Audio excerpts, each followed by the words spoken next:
हे everyone, Magadh university BEd first year session 20-22 का question paper यहाँ पे मिल गया और ये C1 से लेके C5 तक आपको क्वेश्चन देखने को मिलेंगे। C1 का आप लोग पहले भी देख चुके हो, पर इसको हम लोग जल्दी से देख लेंगे फिर से। तो C1 में सबसे पहले हम आ गए हैं, जहाँ आपको सबसे पहले 3 इंस्ट्रक्शन है नोट करके दिए हुए कि अपने शब्दों में उत्तर लिखे, और इसके बाद क्वेश्चन के क्या है नंबर लिखे हुए हैं, ये सब बातें बताई गई और निर्देशानुसार सभी खंडों से उत्तर दीजिए जैसे जैसे बोला गया वैसे।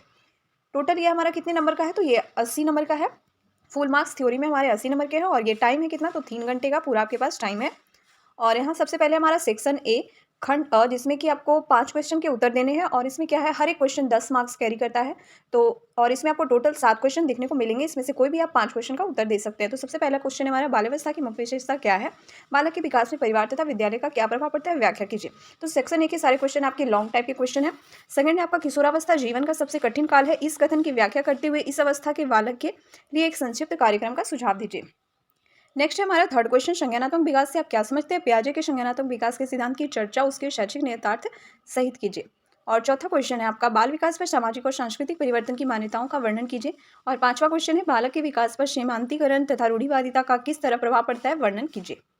नेक्स्ट है हमारा सिक्स क्वेश्चन, समाजीकरण को परिभाषित कीजिए, समाजीकरण की प्रक्रिया की परिवार समुदाय तथा विद्यालय के संदर्भ में व्याख्या कीजिए।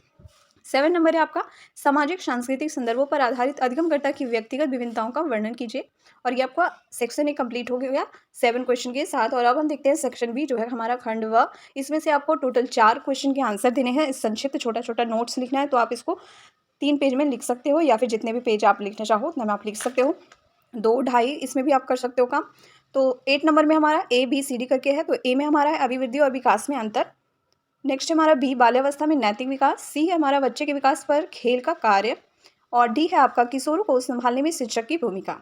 और ई है हमारा मित्र समूह एवं संबंध। एफ नंबर में है बालक के विकास में पर्यावरण या वातावरण की भूमिका की व्याख्या कीजिए। नेक्स्ट सेक्शन सी खंड स में हमारा है, ये ऑब्जेक्टिव भी हो सकता है, या फिर आपको एक लाइन लिखने के लिए भी दे सकता है, या फिर एक शब्द लिखने के लिए भी आपको दे सकता है सेक्शन सी में। तो यहाँ देखिए हर एक क्वेश्चन क्या है, 2 नंबर के है और ऐसे ऐसे आपके पास टोटल 5 क्वेश्चन है। तो सबसे पहला 9वां का ए में हमारा क्या है, बल बलाना किस विकासात्मक अवस्था की विशेषता है। बी में हमारा हीरो पूजा विकास की किस अवस्था से संबंधित है। और सी में है आपका व्यक्तिगत विभिन्नता से संबंधित पहला वैज्ञानिक अध्ययन किसने किया था। और डी है आपका dyslexia fill in the blanks में असमर्थता है। ई नंबर में आपका जीवन का अनोखा काल किस अवस्था को कहते हैं। तो इस तरह आपका C1 कंप्लीट हुआ और जल्दी से आप C2 देखते हैं। तो वैसे ही इंस्ट्रक्शन इसमें भी आगे में लिखे हुए होंगे और क्वेश्चन वैसे ही रहेंगे जैसे अभी बताया कि 5 क्वेश्चन का आंसर देना है और हर एक कितने मार्क्स का है, तो 10 नंबर का है। तो सबसे पहला क्वेश्चन है हमारा, अल्पसंख्यक दलित और महिलाओं की शिक्षा से वंचित समूहों का वर्णन कीजिए। सेकंड नंबर है, प्राथमिक शिक्षा में सार्वभौमिकरण के लिए चलाए जा रहे विभिन्न कार्यक्रमों का वर्णन कीजिए। थर्ड नंबर में आपका, भारतीय संविधान के अनुसार विभिन्न लोकतांत्रिक मूल्य कौन से हैं, छात्रों में इन लोकतांत्रिक मूल्यों के विकास हेतु शिक्षा की भूमिका की विवेचना कीजिए। फोर्थ नंबर है आपका, प्रकृतिवाद क्या है, शैक्षिक विचार में इसका क्या योगदान है। फिफ्थ है आपका, 1986 में नई शिक्षा नीति के सुझावों की विवेचना कीजिए। सिक्स है हमारा, शिक्षा आयोग 1964 से 66 यानी कि कोठारी आयोग की प्रमुख संस्तुतियों का उल्लेख कीजिए। 7 है आपका, माध्यमिक शिक्षा के सार्वभौमिकरण से आप क्या समझते हैं, भारतीय संविधान में इसके लिए क्या प्रावधान किया गया है। 8 नंबर है आपका, वर्धा आयोग की संस्तुतियों का वर्णन कीजिए। ये आपके इस बार इसमें आपको 8 क्वेश्चन मिले हैं सेक्शन ए में, और इसमें से आपको टोटल 5 क्वेश्चन ही बनाने हैं। अब हम देखते हैं सेक्शन बी, जिसमें 9 में आपको ABCD करके है। तो पहला हमारा ए में है, शिक्षा में आदर्शवाद के दृष्टिकोणों से पाठचर्या की प्रकृति पर संक्षिप्त टिप्पणी लिखे। तो इसमें आपको 4 पे ही लिखना है। बी नंबर में आपका, प्रयोजनवादी दर्शन के अनुसार शिक्षा का पाठ्यक्रम। सी है आपका, शिक्षा के स्रोतों की व्याख्या कीजिए। डी है आपका, उड्स डिस्पैच, इस पे लिखिए। ई है आपका, मूल्य के स्रोतों की व्याख्या कीजिए। एफ है आपका, मुदालियर आयोग, इस पे लिखिए नोट्स। सेक्शन सी है, जिसमें आपका 10 नंबर का क्वेश्चन है, मतलब 10 नंबर इसका नंबरिंग है और हर एक क्वेश्चन आपको 1 नंबर का है और टोटल इसमें 10 क्वेश्चन मिलेंगे ABCD EFGH करके। ओके, ए में आपका है, शिक्षा धर्मनिरपेक्षता का प्रभावी डैश है। बी है आपका, वंचित समूहों के नाम लिखिए, इसमें आपको लिखना है। सी है आपका, बुनियादी शिक्षा का माध्यम फिल इन द ब्लैंक्स था। डी है आपका, बच्चों के लिए अनिवार्य और निःशुल्क शिक्षा मूल्य अधिकार है, ये सत्य है या असत्य, ये बताइए। ई है आपका, बुनियादी शिक्षा हेतु बच्चों का आयु समूह क्या है। एफ है आपका, भारतीय समाज में वंचित वर्ग या समूह के नाम लिखिए। और जी है आपका, नकारात्मक शिक्षा का संप्रत्यय है। इसमें आपको ऑप्शन दिया हुआ है, पहला प्लेटो का, दूसरा रूसो का, तीसरा DV का, चौथा उपर्युक्त में से कोई भी नहीं। एच है आपका, परंपरागत दर्शन की विभिन्न शाखाएं क्या है। और आई है आपका, शिक्षा में आदर्शवाद क्या है। और जे है आपका, प्रयोजनवाद से आप क्या समझते हैं। तो इस तरह से C2 आपका कंप्लीट हुआ, कंटेम्प्रेरी इंडिया एंड एजुकेशन। अब है आपका C3 लर्निंग एंड टीचिंग। इसका इंस्ट्रक्शन वैसे ही है, इसमें भी आपको 5 क्वेश्चन के उत्तर देने हैं, हर एक क्वेश्चन 10 नंबर के। सबसे पहला क्वेश्चन हमारा, एक शिक्षक के लिए शिक्षा मनोविज्ञान का ज्ञान क्यों आवश्यक है। सेकंड है, स्किनर के क्रियाप्रसूत अनुबंध सिद्धांत का विस्तार पूर्वक वर्णन कीजिए। थर्ड है आपका, अभी प्रेरणा को परिभाषित कीजिए। वर्ग या कक्षा में आप बच्चों को कैसे प्रोत्साहित करेंगे। फोर्थ है आपका, व्यक्तित्व को परिभाषित कीजिए। व्यक्तित्व का मापन आप कैसे करेंगे। इसके बाद है, व्यक्तित्व मापन की प्रक्षेपी विधि का वर्णन कीजिए, 4 में ही। 5 है आपका, अधिगम और शिक्षण में अंतर स्पष्ट कीजिए। अधिगम को प्रभावित करने वाले कारकों का वर्णन कीजिए। 6 है आपका, अंतर्दृष्टि अधिगम से आप क्या समझते हैं, इसके शैक्षिक निहितार्थों की समीक्षात्मक व्याख्या कीजिए। 7 है आपका, थॉर्नडाइक के अधिगम संबंधी मुख्य व अधीनस्थ नियमों को स्पष्ट कीजिए। शिक्षक कक्षा शिक्षण में इन नियमों का किस प्रकार प्रयोग कर सकता है, व्याख्या कीजिए। 8 है आपका, समायोजन से आप क्या समझते हैं, सुसंबंधित व्यक्ति की विशेषताओं का वर्णन कीजिए। अब है आपका सेक्शन बी। सेक्शन बी का आपका पहला क्वेश्चन 9 नंबर में, ए है आपका, पियाजे का अधिगम सिद्धांत क्या है। बी है आपका, तत्परता शैक्षिक अधिगम पर किस प्रकार प्रभाव डालती है। सी है आपका, शिक्षण व्यवसाय अन्य व्यवसायों से कैसे भिन्न है।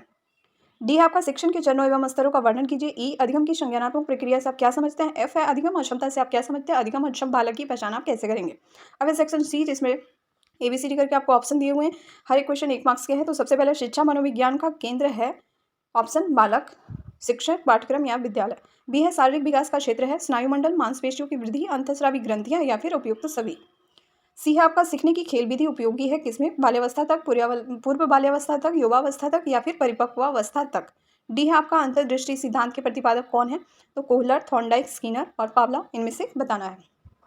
ई है आपका, सीखने का स्थानांतरण है, पहला सीखी हुई वस्तु को संभालना, दूसरा सीखी हुई तकनीक का वैसा ही उपयोग करना। सी, तीसरा आपका, सीखी हुई वस्तु का अन्य परिस्थितियों में प्रयोग। चौथा, उपयुक्त में से कोई भी नहीं। एफ है आपका, मानसिक रूप से स्वस्थ व्यक्ति रहता है कहाँ, फर्स्ट जंगल में, सेकंड पहाड़ पर, थर्ड यथार्थ की दुनिया में और फोर्थ है होटल में। जी नंबर है आपका, बालक का मानसिक स्वास्थ्य निर्भर करता है किस पे, विद्यालय पर, परिवार पर, समुदाय पर या फिर उपयुक्त सभी पर। एच नंबर है आपका, समस्यात्मक बालक है, चोरी करने वाला, झूठ बोलने वाला, माता पिता का कहना ना मानने वाला या फिर उपयुक्त सभी। आई नंबर है आपका, सृजनात्मकता की पहचान होती है कैसे, पुराने व्यवहार से, चित्रकला से, संगीत से या फिर नवीन परिणाम से। जे है आपका, शैक्षिक मनोविज्ञान मददगार है, पहला स्वयं को समझने में, दूसरा बालक को समझने में, तीसरा शिक्षण विधियों के चयन में, चौथा है संपूर्ण विकास में। तो ये आपका C3 कंप्लीट हुआ।